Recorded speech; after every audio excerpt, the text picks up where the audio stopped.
Good, happy Friday evening.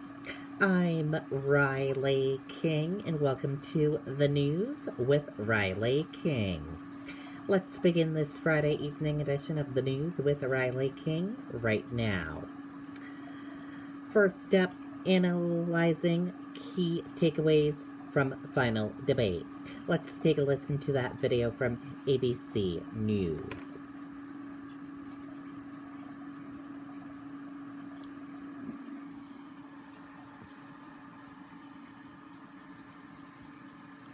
Let's bring in now Pete Buttigieg, Joe Biden's primary rival, now a member of his transition team, and Republican strategist Sarah Fagan. Pete, let me begin with you. Did Joe Biden close the deal last night?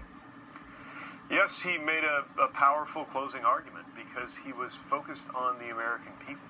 He looked right into the camera, right at us, and told us what he was going to do to make lives better. And the president, characteristically, mocked him for it. The tempo was a little bit slower, but the song was the same.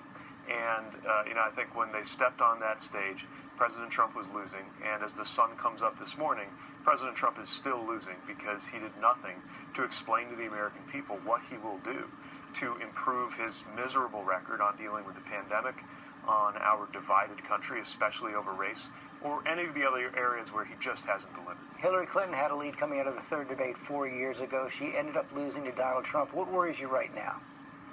Well, any Democrat, I think, remembers the experience of 2016 and is determined to make sure this time around we turn out every vote. It's why we know that this race is going to be close, especially in these critical swing states.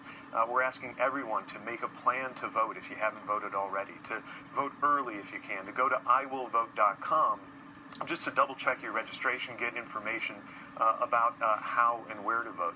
Make no mistake, even though Joe Biden is leading, it doesn't mean much if we don't actually get there and vote. It's why I've been traveling to swing states, and we're going to make sure that we ask every American who cares about the future, who cares about getting out of this pandemic, who cares about making the economy actually work for us, to make their voice heard at the ballot box. The president and his team seem to think they drew some blood on Joe Biden near the end of the debate last night when they were talking about fracking. Joe Biden's plan for a transition out of the oil industry. Was blood drawn? Look, we have a very simple choice. A president who's going to do something about climate change before it ruins our futures, and that's Joe Biden. Or a president who says it's a hoax and won't do anything about it. Joe Biden acknowledged the reality that America, frankly, for the last 50 years has been evolving in our energy. And in the next 30 years, we'll continue to need to do so and move to eventually a carbon-neutral society. While the president doubled down on the crazy uncle approach, saying that windmills kill all the birds, whatever that means. The choice couldn't be clearer. And with climate, as with the pandemic, a president who doesn't believe in science puts American lives at risk. Pete Buttigieg, thanks. Let's bring in Sarah Fagan. Sarah, the president clearly had a better debate last night, but did he do enough to change the dynamic of this race?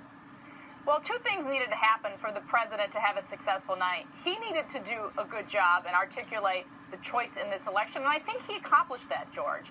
On the other hand, he really needed Joe Biden to make a major mistake. I did not see that. I do think we're going to continue to talk about energy in the coming days. I think Joe Biden hurt himself in the critical state of Pennsylvania in a close race that could matter.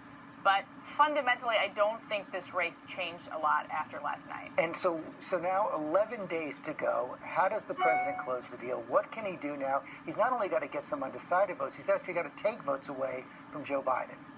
Yeah, he does. He actually polls under a generic Republican in many polls.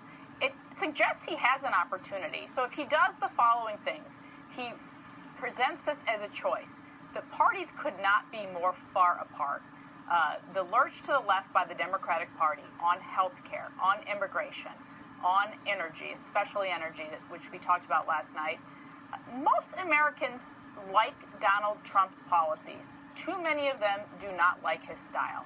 He cannot make any major gaffes in the next week. He's got to be calm on the trail. He's got to present the choice, and he has to give us a little more substance about what he's going to do in the next 4 years. Sarah Fagan, thanks very much. Well, hey there, GM. Okay, and there you go on that video and that report.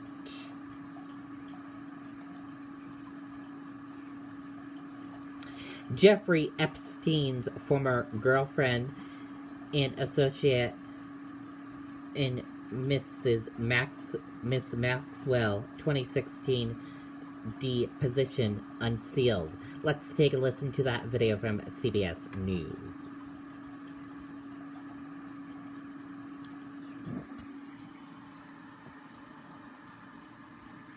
A newly unsealed deposition offers new insight into Jeffrey Epstein's close associate and former girlfriend, Ghislaine Maxwell. Maxwell gave sometimes evasive answers in the 2016 deposition, taken as part of a civil suit by Epstein accuser Virginia Giuffre. Maxwell is accused of recruiting underage girls for Epstein's alleged sex trafficking ring and participating in the sex abuse herself. Think about that.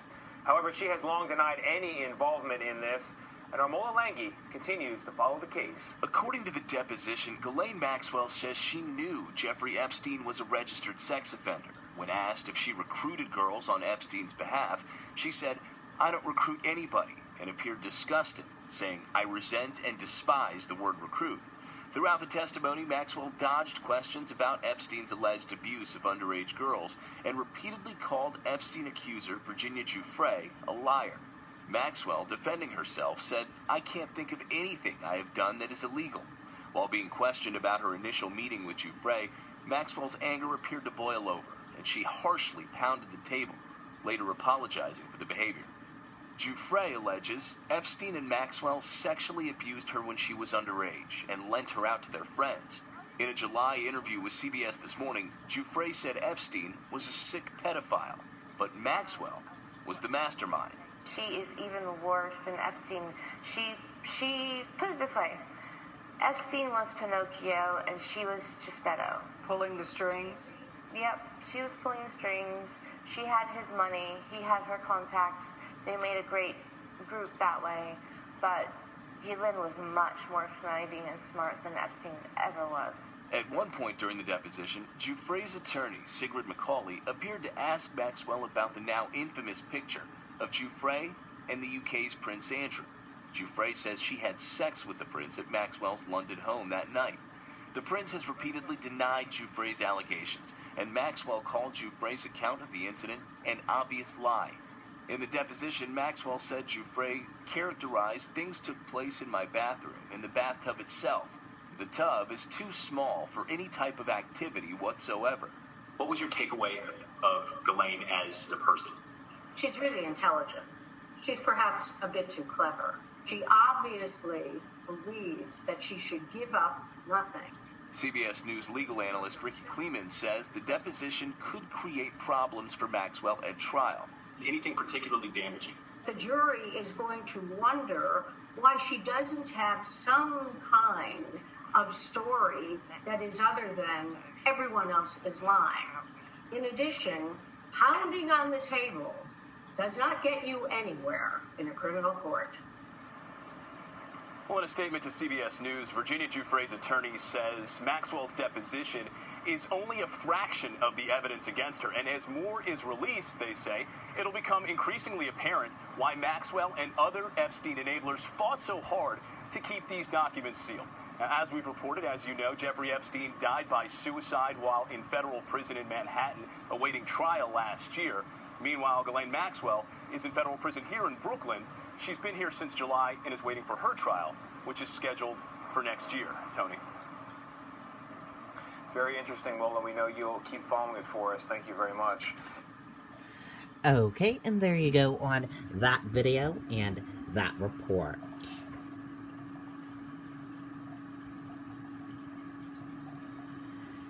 Shippage done. How holiday shoppers can brace for package delays. Let's take a listen to that video from NBC News.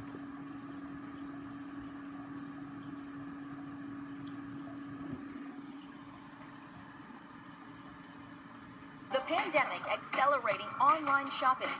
Unboxing a shipping craze. With more demand than the capacity ready to deliver. And with the holiday shopping season upon us, experts say it's the perfect storm for Shipageddon. Shipageddon could be the Grinch that steals Christmas this year. David Spitz is the CEO of Channel Advisor, a company that helps brands and retailers sell products online. This year, what are you telling people when it comes to ordering, and how far ahead do we need to order? I would say getting most of your shopping done before the Thanksgiving holiday is probably the safest thing to do. But what about the sales that we typically see Black Friday, Cyber Monday, Super Saturday? I think you'll see a lot more promotional activity trying to get consumers to purchase earlier in the holidays for exactly this reason. In fact, 75% of people are looking to jumpstart their holiday shopping earlier than ever due to worries of inventory and shipping delays. Some carriers are already feeling the shipping crunch. FedEx says they've experienced peak levels since March, DHL since June. We're not just talking about holiday gifts that could be caught up in this Shipageddon, but everyday supplies that people rely on too. Yeah, absolutely. I think retailers will appropriately prioritize things like medications, and I've seen that U.S. Postal Service is prioritizing ballots for the election before they focus on packages. But as we head into the peak season between Thanksgiving and Christmas, shippers are expecting an estimated 7 million more packages a day, and experts predict delays. This is an unprecedented year for the industry. We're really experiencing sort of a peak on top of a peak. Bree Carreri is with FedEx. We have been preparing for this all year, but it's just that. It's a marathon. It's a shipathon. What types of things are you doing differently this year to meet the demand? We're hiring 70,000 new team members. We've expanded our retail access points, adding almost 8,000 new locations with Dollar General right across the country. UPS is also hiring. They plan on adding more than 100,000 seasonal positions. In addition to staffing up, major carriers are relying more on weekend deliveries. If you plan to ship, compare different options for the best rate. Check websites like Parcel Monkey and ShipGooder. Stores like PostNet do the same and ship on site. If you're packing and shipping an item yourself, check out this precious mug. You want to make sure you pack it carefully and that you use the right size box. Because if you use a box that's too big, it'll cost you more. To avoid delays, consider BOPIS. Buy online, pick up in store. Many retailers offer it, including Walmart and Target. There are even drive-thrus and designated parking spots, so you don't have to get out of the car. With Shipageddon in the forecast, early shopping and shipping could be just what you need to weather a potentially stormy shipping season. Yeah, and really, BOPIS is going to be a big term this year. Buy online, pick up in store. It's a great alternative for shoppers. Yeah, we're gonna make it a thing. I thought it was a band name, BOPIS. No, yeah, from the 90s. Besides the packing carefully, by the way, that you just showed us there with the mug, what are some other tips? What are some other things that we need to keep in mind when we're shipping this holiday season? Well, I like BOPIS, I will say, just because it helps you avoid surprises. Because one year we actually ordered a doll, and it arrived 3 days before Christmas. We opened up the box, and it was a broom.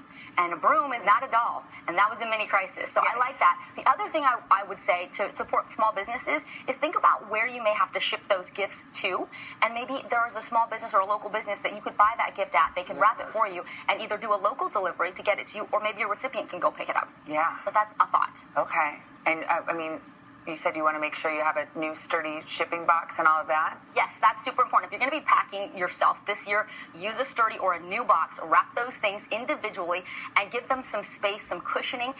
Also, this is another thing. You always put the label on the outside, but don't forget about putting a label on the inside because especially now with the crush, things get damaged. So if the first label comes off, the shippers can look inside and see, oh, it's still supposed to go here. Yeah. All right. Great tips. Thank you, Vic. BOPIS. BOPIS. It's catching on. So many contributions to the lexicon. Thank you so much. I'm trying to get into Webster. Okay, and there you go. So, start your Christmas shopping now, everyone. And let's see how the U.S. stock market did for this Friday. And here's a check of the U.S. stock market. Your Dow Jones Industrial Average closed in the red, went down. Your Nasdaq closed in green, went up. S&P 500 closed in green, went up. Gold closed in the red, went down. Oil closed in the red, went down. US 10-year closed flat. Euro/USD closed in green, went up. And VIX closed in the red and went down.